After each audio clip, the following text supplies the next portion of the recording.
இளமையோடு வாழ திருமூலர் கூறும் எளிய வழி. நமது உடலில் நோய் தோன்ற காரணம் என்னவெனில், உஷ்ணம், காற்று, நீர் ஆகியவை தன்னளவில் இருந்து மிகுதல் அல்லது குறைவதால்தான். இதனாலேயே நோய் தோன்றுகிறது.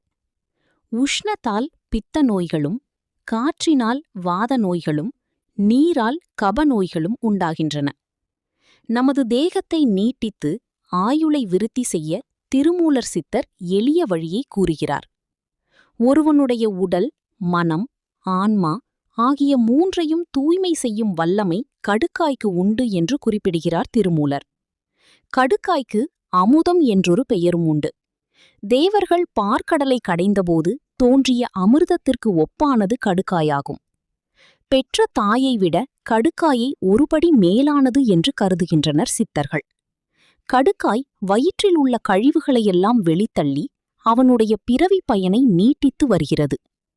நமது உடம்புக்கு அறுசுவைகளும் சரிவர தரப்பட வேண்டும். எச்சுவை குறைந்தாலும் கூடினாலும் நோய் வரும். நமது அன்றாட உணவில் துவர்ப்பின் ஆதிக்கம் மிகவும் குறைவு. துவர்ப்பு சுவையே இரத்தத்தை விருத்தி செய்வதாகும். ஆனால் உணவில் வாழைப்பூவை தவிர்த்து பிற உணவுப் பொருட்கள் துவர்ப்பு சுவையற்றதாகும். பின் எப்படி இரத்த விருத்தியை பெறுவது? அன்றாடம் நமது உணவில் கடுக்காயை சேர்த்து வந்தால் நமது உடம்புக்கு தேவையான துவர்ப்பை தேவையான அளவில் பெற்று வரலாம்.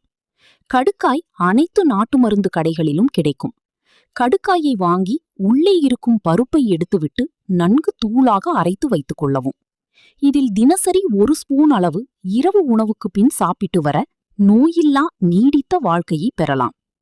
கடுக்காய் குணப்படுத்தும் நோய்கள்: கண் பார்வை கோளாறுகள், காது கேளாமை, சுவையின்மை, பித்த நோய்கள், வாய்ப்புண், நாக்குப்புண், மூக்குப்புண், தொண்டைப்புண், இரைப்பைப்புண், குடற்புண், ஆசனப்புண், அக்கி, தேமல், படை, தோல் நோய்கள், உடல் உஷ்ணம், வெள்ளைப்படுதல், மூத்திர குழாய்களில் உண்டாகும் புண், மூத்திர எரிச்சல், கல்லடைப்பு, சதையடைப்பு, நீரடைப்பு, பாத எரிச்சல், மூளை எரிச்சல், உள்மூலம், சீழ்மூலம், இரத்த மூலம், இரத்தபேதி, பௌத்திரக்கட்டி, சர்க்கரை நோய், இதய நோய், மூட்டுவலி, உடல் பலவீனம், உடல் பருமன்,